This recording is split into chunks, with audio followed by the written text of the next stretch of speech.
tablet, unlike some tablets, cleans stuck-on food in the first wash. Now down to $19 at Coles.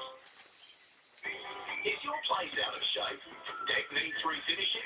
Exterior needs refreshing? Garage needs reviving? Spring it on! With Paint Place. Spring sale on now. For me, the core of the Australian landscape is that it's got the heat, weather harshness, which is contrasted by these beautiful colours and soft matte surfaces. I love how matte surface holds light, how it diffuses the light. It's absolute joy to photograph. It's like colour block steel matte. It's strong, enduring, yet subtle in its beauty. I just booked another business trip with What If. I picked a What If day to deal and got a great hotel rate. With offers this good, I might take the whole family. Next time. So for a trip packed with value, book now at whatif.com/deals. Australia, who helps customers save on car insurance? We do. Coles Car Insurance. I saved $386. I saved $172. Better spent on the weekly shop. I saved $344 and I got cover for $1.30 per day. And who guarantees authorised repairs for life through the partner repair network? We do. They do. See what Coles Car Insurance can do for you. Get into the Reject Shop and reject paying more. Assorted Garnier, L'Oreal, Schwarzkopf hair colour, $2 each. Finished Quantum 80-pack, $19. And these Haribo lollies, 99 cents each. Come on, get savvy at the Reject Shop. It's easy to live brighter with up to 50% off absolutely everything. That's up to 50% off Australia's biggest range of lights and fans, only at Vision and only while stock lasts. When I got the phone call from my family that my father had passed away, I didn't know how I was going to get there to say goodbye until I heard from Insurance Line. Insurance Line's funeral insurance gives you flexible cover, with payout usually within 24 hours. And premiums won't go up as you get older. And right now, you'll receive a bonus smartphone when you take out funeral insurance with Insurance Line. To apply, just call 13 44 64 or go to insuranceline.com.au. Be one with innovation and embrace victory. Handle time and Real Madrid. Together as one. Handle time, global partner of Real Madrid. You're watching Nine's Afternoon News. These are our top stories. A man who lost his wife and 7-year-old boy in a head-on smash in Wilson has spoken of his anguish outside court. The hunt for William Carroll continues 3 years after the little boy disappeared from his grandmother's yard in Kendall. Police say they haven't given up and a $1 million reward remains on offer. And parts of Florida resemble a war zone after Hurricane Irma caused a path of destruction, leaving millions in the dark and unable to return home to the west.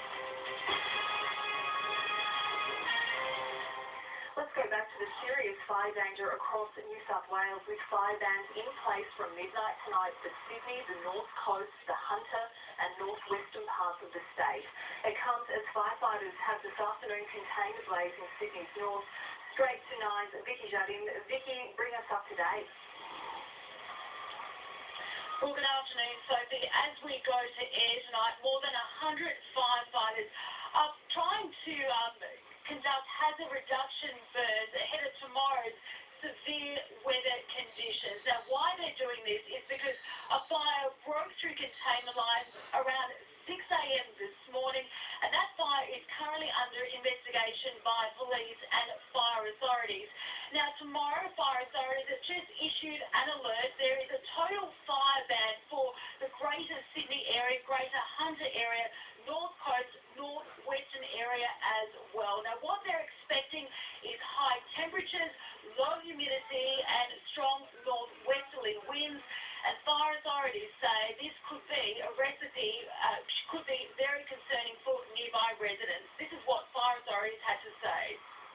Well, that's a concern, and that's why we're making sure we contain this fire by burning it out to the fire trails and the back of houses, so it can't burn again tomorrow. So we're quite concerned about the weather tomorrow being the first hot day for the season. So, Sophie, fire authorities are urging residents living close by to enact their fire plans and make sure they listen to alerts to ensure they don't get into any danger. Good advice, Vicky. Thank you. A man who lost his wife and young son in a tragic crash earlier this year has today attended a Sydney court for a hearing into the accident. Reporter Gabrielle Boyle was there. Gabby, tell us what happened. Good afternoon, Sophie. Well, the grief-stricken family attended Picton Court today in their search for answers. They want to know exactly what went wrong and why the 49-year-old mother and her 7-year-old son died on the side of the road in what was clear conditions in a relatively straight stretch of the Hume Highway back in March. Of course, we will remember those horrific pictures. The two cars collided, the Holden Astra and that Mazda four-wheel drive, both badly damaged cars, killing the 49-year-old woman and her 7-year-old son. Remarkably, a 7-year-old girl managed to survive that accident, but certainly 49-year-old Athena Vibert has been charged over this accident.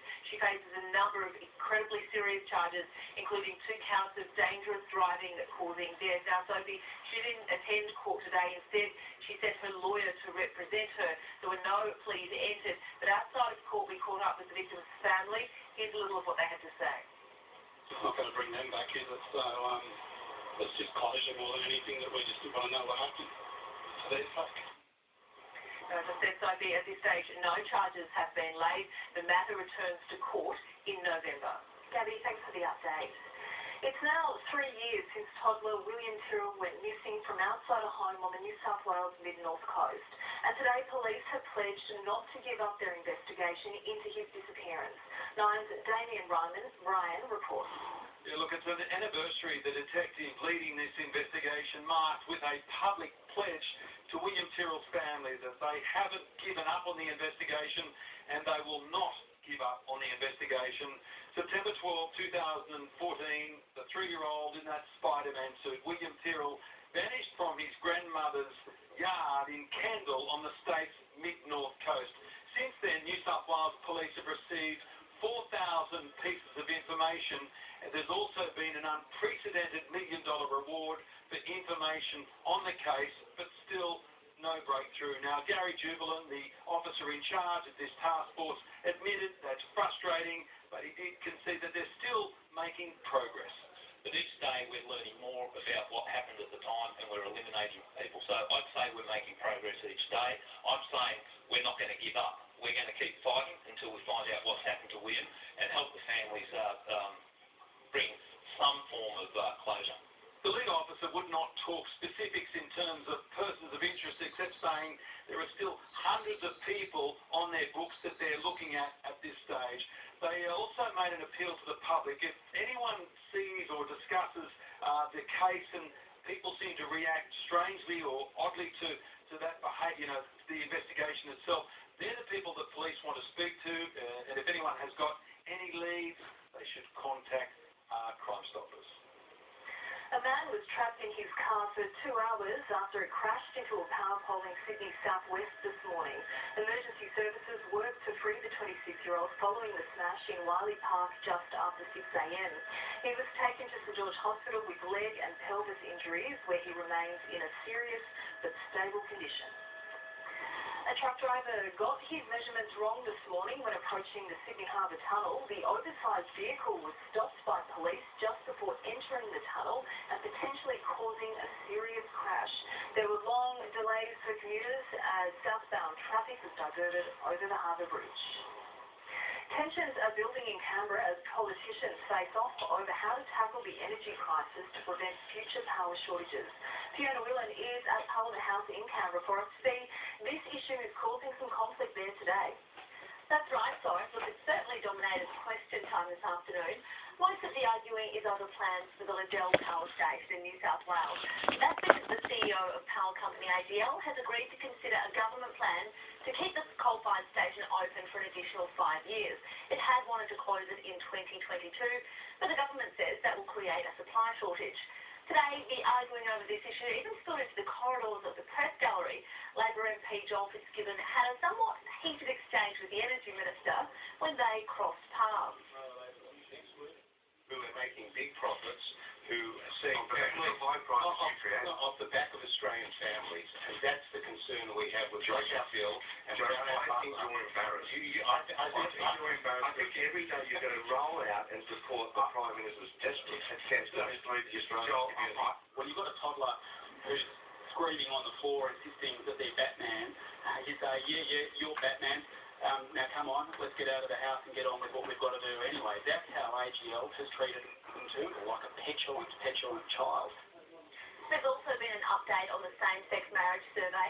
The first ballot papers are being sent out today, and the Bureau of Statistics has launched its new advertising campaign. The Coalition Party group has signed off on new laws to protect people during the voting period. Anyone who vilifies, threatens or intimidates anyone based on their sexual orientation during that time could be fined more than $12,000. Labor says it will support the measures, which will be rushed through Parliament in the next 2 days. So, Steve, thank you. The Turnbull government has announced what it describes as the toughest crackdown on pedophiles in a generation. Under the new laws, child sex offenders will spend longer in jail, be less likely to gain bail and parole, face mandatory minimum sentences, and be closely supervised after their release. These reforms, based on advice from our law enforcement agencies, will give the police the powers that they need to better tackle child sex offences in our community. The legislation amendments will be introduced into Parliament this week. There's devastation and heartache across Florida after the worst of Hurricane Irma hit. Millions of people remain without power and the destruction into properties is widespread. 9 senior correspondent Tom Steinford has the latest from the disaster zone. Well, this is just one of the many townships that is underwater in Florida at the moment. We knew that the full force of Hurricane Irma was coming, and when it hit these parts, well, there's not much they could do because these are the resulting storm surges that we've been warned about. Have a look at some of the drone footage as well that is above areas like Naples on the southwest tip of the Florida Panhandle. This is an area that copped the eye of this hurricane when it made landfall on the mainland of Florida. Today, that has been downgraded, the strength of this hurricane, but for people in this area, well, they have a mammoth cleanup ahead. They are looking at a damage bill already. We're hearing of the tens, potentially even hundreds of billions of dollars. And we've spoken to some of the residents here today that sat out this mega storm. You went through the eye of the storm? Yes, we did. We went through the eye. What's that like? Describe it to people. It's, you can't really describe it, because if you describe it, it doesn't do it justice. What do you think looking around the streets today? It's just better news than it's ever seen. Ever seen it like this before? Never like this. No, never like this. The devastation in many parts like this. Other parts, well, they think that they might have got off lightly, particularly Tampa, more areas to the north as the hurricane lost some of its force, but they still haven't been able to get into many parts of the Florida Keys. So look, there is a big challenge ahead, not just in terms of the cleanup, it's still getting into areas that were smashed by this hurricane. So look, they have been through the full force of that Hurricane Irma when it made landfall here, but the job was far from done and they are far from out of the woods in Florida just yet. The UK is a step closer to cutting ties with the EU, approving a key bill to help legislate for Brexit. The British Parliament passed the withdrawal bill by 36 votes. The vote is a victory for the country's Prime Minister, Theresa May. Aid workers in Mexico are struggling to keep up with the demand in the aftermath of the country's massive earthquake. Dozens of troops are helping more than 2.5 million people in need.